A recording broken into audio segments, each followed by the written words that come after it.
You don't need to be a toxic person. You don't need to be a nonchalant person. You need to be the nice guy. You need to be the nice person to be in a relationship. This generation of women coming up, I feel like, are not going to be taking, nonchalancy. I think a lot of them pull back when they realize that this man is not being intentional. This man is not being my man, the man I want. I believe intentionality in relationships starts from the very first day the person meets you and says, "Hi, I want to get to know you." Instead of speaking to an invisible person, I sit there and I picture that I'm speaking to God. And I'm like, God, life is not like a Nollywood movie.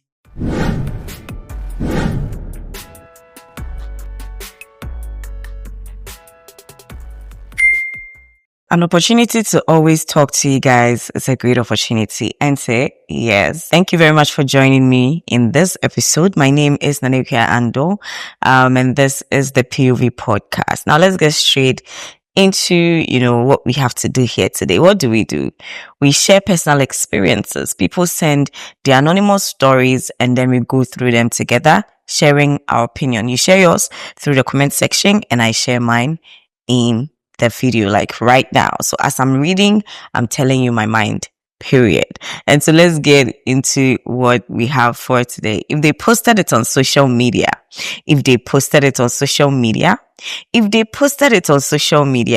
then they made it our business. And since they made it our business, we're going to make it our business. Now let's get into the first story. Note that when I sit here and I talk, right, a lot of the times I'm just sharing my opinion. So when it's helpful to you, hallelujah, glory be to God, you make use of it and then you allow it to you work through it to be able to resolve whatever problem that you have. If you resonate with it in the house, you can also use it to, fix a few things that is going on in your life. But if you don't, that's fine. That's okay.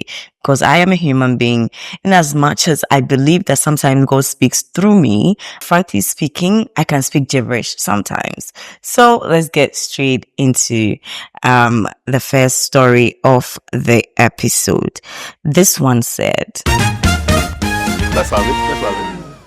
Dear Ikea, in my previous relationship, I was not good at communicating. I was distant and not too available and not too romantic. I did not show too much interest, but in the last 3 years, now I got into a new relationship and I decided to change and be more intentional and bought flowers, gifts, made her a priority, not too much, but apparently, she became too overwhelmed and pulled back after 2 months saying she does not want the ship anymore. Make her be toxic person. Is that not what women want, or women want toxic people? Okay, so I'm just gonna say this. I think, there's a principle, right, that I keep using this principle a lot in our recent episodes, as in do unto others what you want others to do unto you. In your previous relationship, you messed up with someone. You messed with someone's emotions. You were distant, not involved in the relationship, nonchalant, and all that. And then that relationship had to end. Now, you've met somebody, you're trying to be that person to be a good partner. But unfortunately, you jammed the wrong person to do it for. The one you were supposed to do it for, you didn't do it for. So now you need to go through that experience where you more or less experience what you've done to someone before you move into the right path. So I'm not saying this to say that it's constantly going to be like that. I'm just saying this for you to understand that you got to experience what you've made people go through. And then from there, you can get the right person or you can get the next person. Maybe the next person is going to be the same thing as this. But know that the right thing to do is the right thing to do. It doesn't matter if you get it wrong multiple times. All right. So just, maybe pull yourself away from this one because this is not for you. And learn, process, and then come back. It doesn't mean you need to be a toxic person. You don't need to be a toxic person. You don't need to be a nonchalant person. You need to be the nice guy. You need to be the nice person to be in a relationship. The truth is, this generation of women coming up, I feel like are not going to be taking, nonchalancy. I think a lot of them pull back when they realize that this man is not being intentional. This man is not being my man, the man I want. And sometimes, right, being the right guy is not for the woman, but for yourself. Because I've come to understand that there's so much toxicity in dating and relationship these days that when they're being nonchalant, they're doing it for the other, they think they're doing it, for the other person. I know you're just trying to protect yourself, but you see, you can't have when you're not giving. Because the thing is, if you allow that person to give, and you are not giving, the person gets exhausted and walks away. So why not learn to give? I mean, when I say give, I'm not saying money. I'm saying give your attention, give communication, give intentionality, give the flowers, give the gifts, give the date nights, movie nights, give all that. Give the commitments, all types of commitments, emotional commitments, financial commitments, physical commitments, everything. If it doesn't work out, my dear, you are preparing yourself for a beautiful, relationship with one of the most amazing women you've just not met yet. All right? So you just live and learn. Let's have it. Dear Ikea, my name is Kwame. Another Kwame. I'm a journalist. I've got a girlfriend. I've dated her for 4 years. We've been through a lot because her parents are rich and my parents are not. Her parents are against our relationship because they think I'm a gold digger and can't take care of their daughter. Fast forward, I've done a lot of sacrifices for her. Was a Christian, but she made me turn into a Muslim in order to be able to marry her since they are Muslims. We started dating when she was in JHS1. Now she has completed SHS and she's telling me she can't continue anymore because of my bad character. But I see nothing wrong with my character too. And since she completed SHS, she's always busy whenever I want her attention. But she gets time for her friends and other unnecessary things like going out here and there. But anytime I want to meet her, she's busy with work. But it wasn't like this when she was in school. I'm madly in love with her. The more she keeps ignoring me, the more I keep falling for her.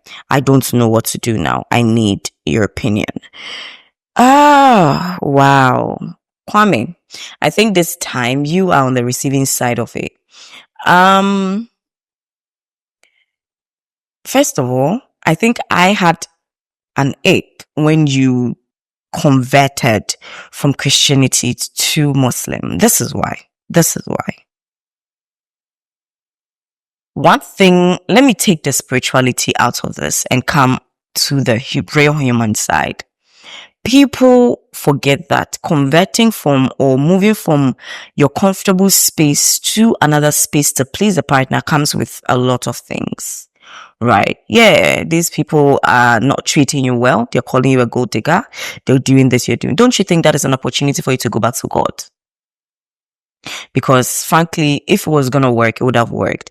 And I feel like a lot of the times people convert, and then when they convert and things don't go well, they resent their partners for allowing them to let go of something.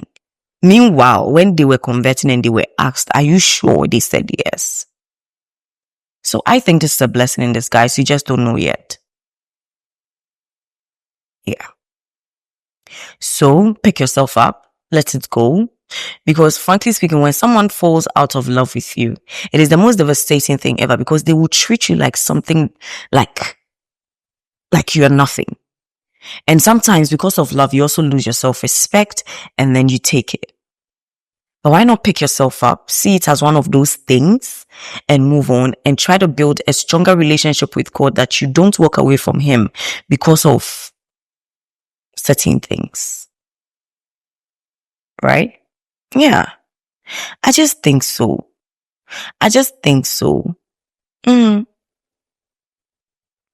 Anyway, I'm sorry that you had to go through that, but pick yourself up. It has happened.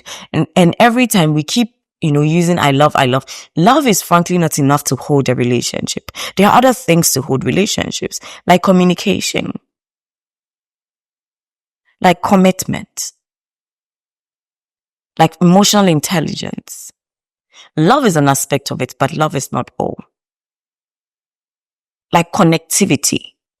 You see, there are other things that hold relationships. So if you hold on to the fact that you have emotions for somebody, you love somebody, you're going to stay there and get treated bad. And that's not fair, is it? Yeah. Let's have it. Dear Ikea, so I met this girl, we vibed. We like each other, talk almost all the time, every day unless one of us is busy. So one time she told me she is on the verge of breaking up with her boyfriend because he's treating her bad and even her family don't really like him. So I told her to do what's best for her. Eventually, she did, and about some time after that, we were still cool and all. I told her I like her and wanted more than what we had. Like, make it defined. She asked me if I was serious and I said yes. And she was like, okay, she'll consider it, but it will take some time. And I said, all right. She introduced me to her family. They spoke to me and all, and her mom actually was nice to me. So from there, we started talking more, getting to know each other more. Soon to ask her out, but she said we don't want to rush it. It was mutual. Now, what I want to ask is, does she or even myself owe each other any sort of loyalty because we are not together yet officially?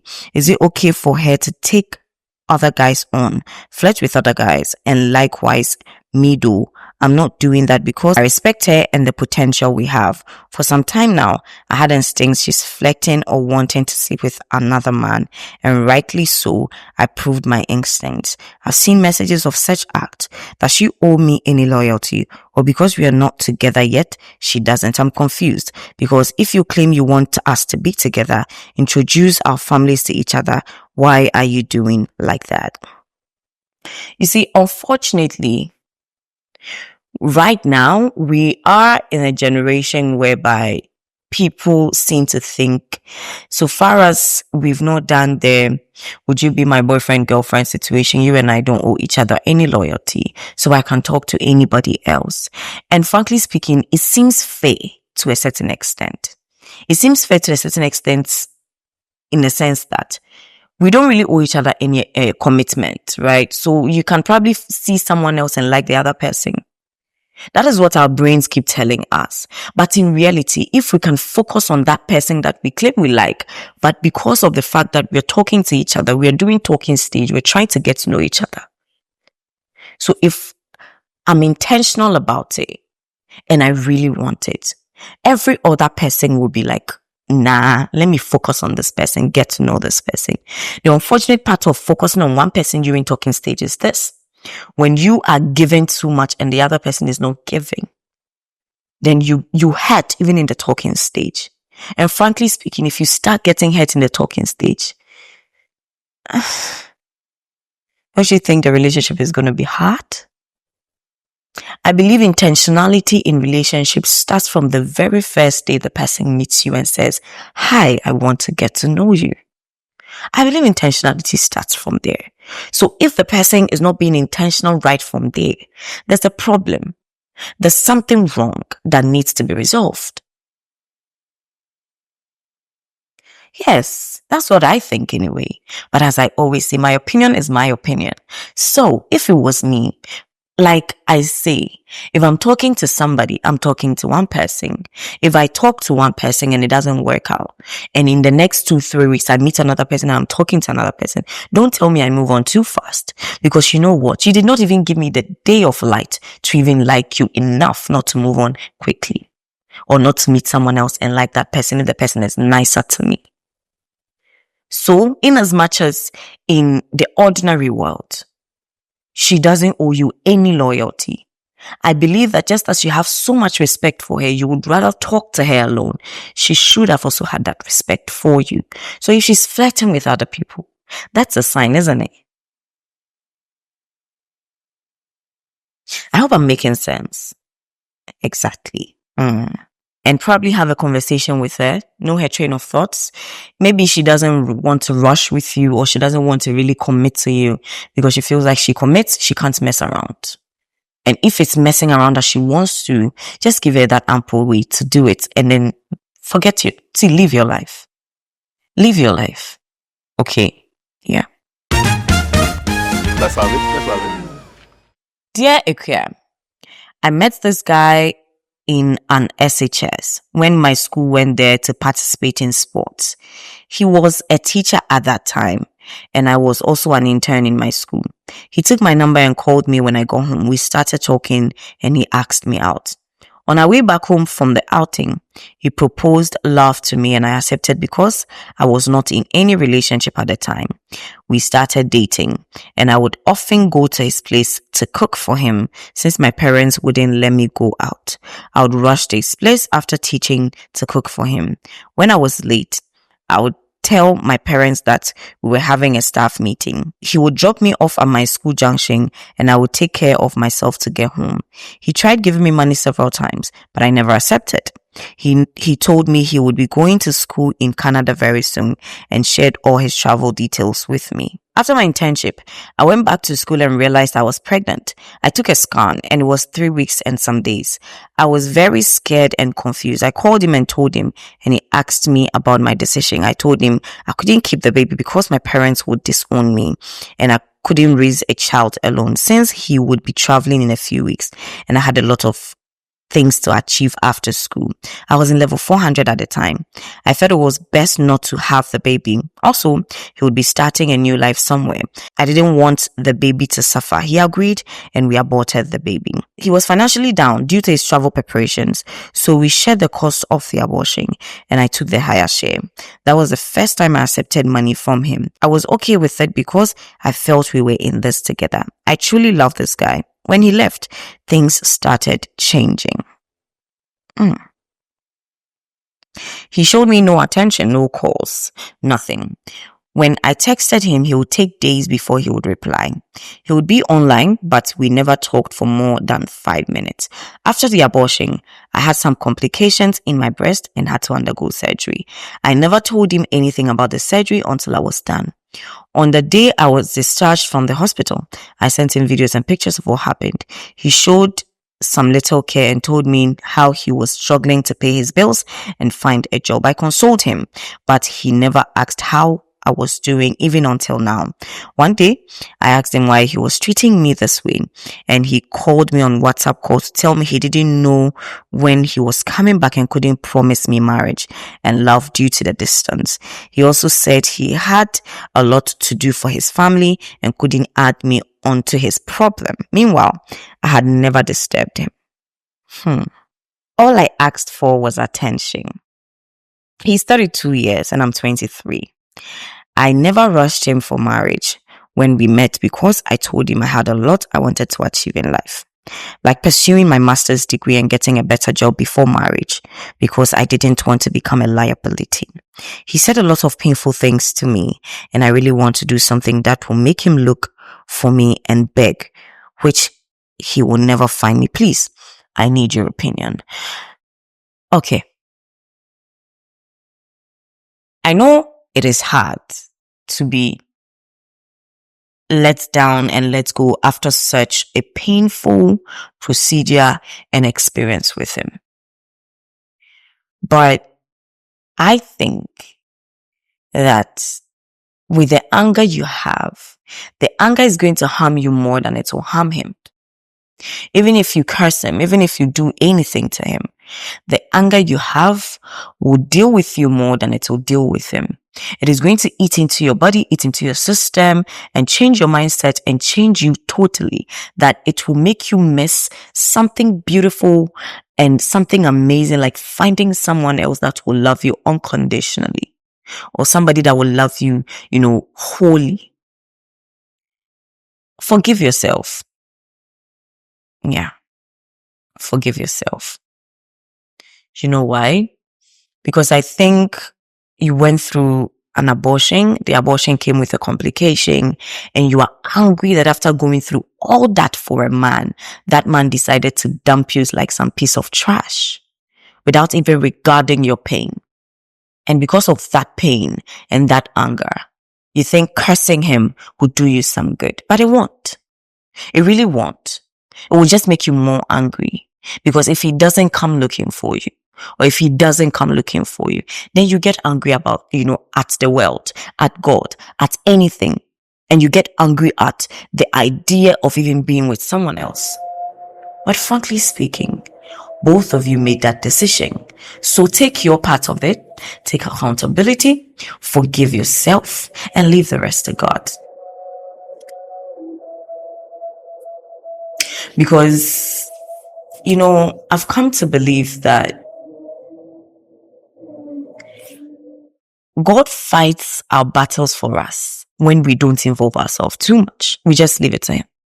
We just say, God, I can't handle this. Sha. Like, at this point, I'm so angry.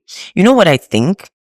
I think beyond trying to seek help in being fine, like going through therapy, I think you can maybe sit down one day in one corner, right?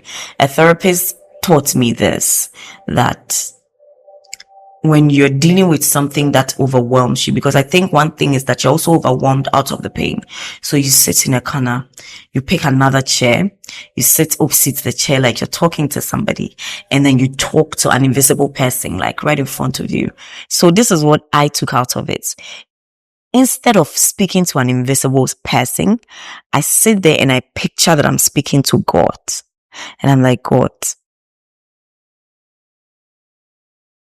this thing that I'm dealing with, I can't. And I'm doing the physical part of it to feel better. But coming to you is a testament that the physical cannot do it. And so take it and change it. Look at my heart. Forgive me for what I did and help me forgive myself. And you're going to be fine. Let him go live his life. Because one thing, life is funny because the possibility that he may look for you again is very low. It may not happen again. It may happen. It may not happen. Every day I say, life is not like a Nollywood movie. So he may move on and have the best relationships and maybe find the best woman and marry.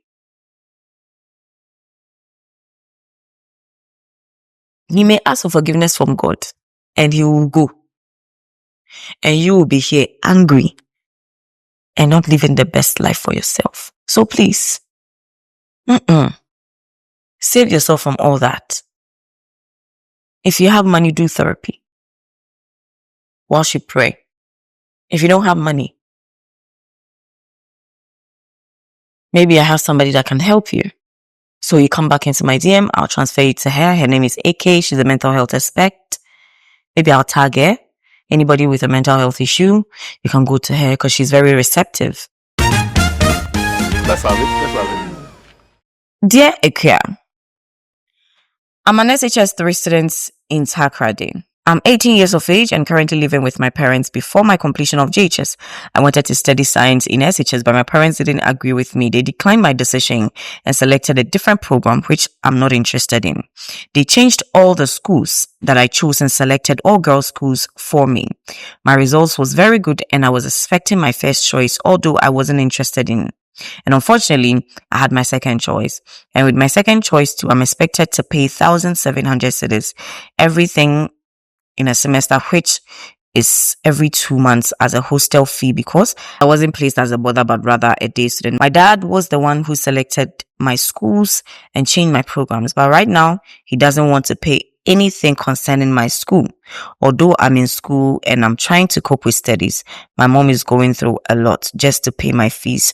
Although they said it's free SHS.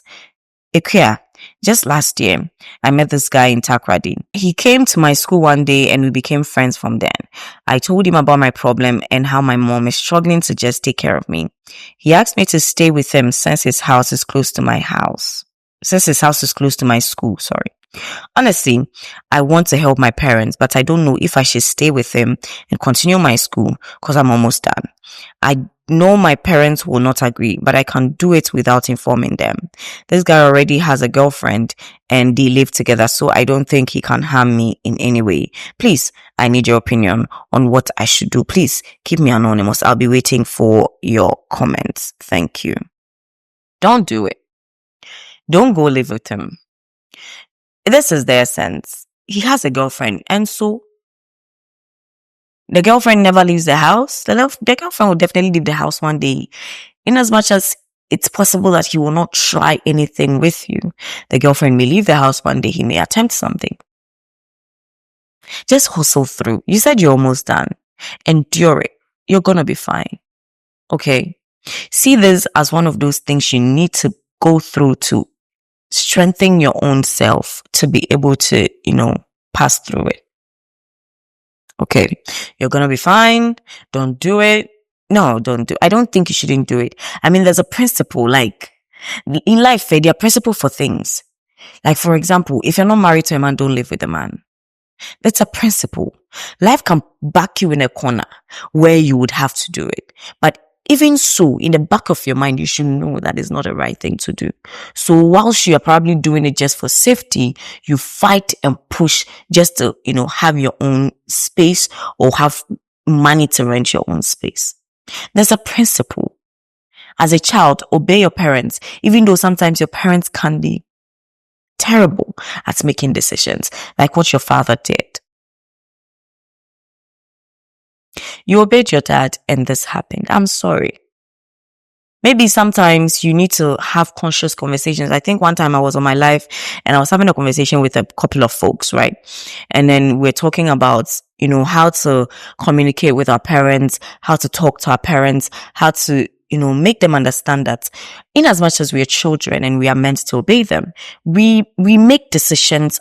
We can't make decisions that is good for ourselves. So instead of going there rattling, and I won't listen to you, going back and forth, you can probably sit down with them. And I know somebody in the comment section will be like, African parents. I think I made an example some time back. On that same live about how I had a conversation with my mom about my father and she listened to me. And the second she listened to me, just 2 months into it, everything changed. Just 2 months. She hadn't listened to me for years, constantly bugging me over it. Do this so. And I told her one time that you see the back and forth you're doing, that is not what is going to get me to instantly do it. But if you listen to me as a human being, not just as your child, if you listen to, maybe this can go in a different direction. And she said, okay, you know what? I leave it to you. Take your time. 2 months, and everything changed. So parents, please listen to your children. I feel like our generation probably will learn to be different parents. I'm not saying we'll be better parents because we are not there yet. So we think it's easy, but we will be different parents because some of the things that were transferred to us, we would not want to transfer them to our children. Because if you had allowed this girl to pick the school she wants, she would have probably gotten boarding. You wouldn't be spending this much money, and then you wouldn't have backed out of your responsibility as a father to put your child in this compromising position.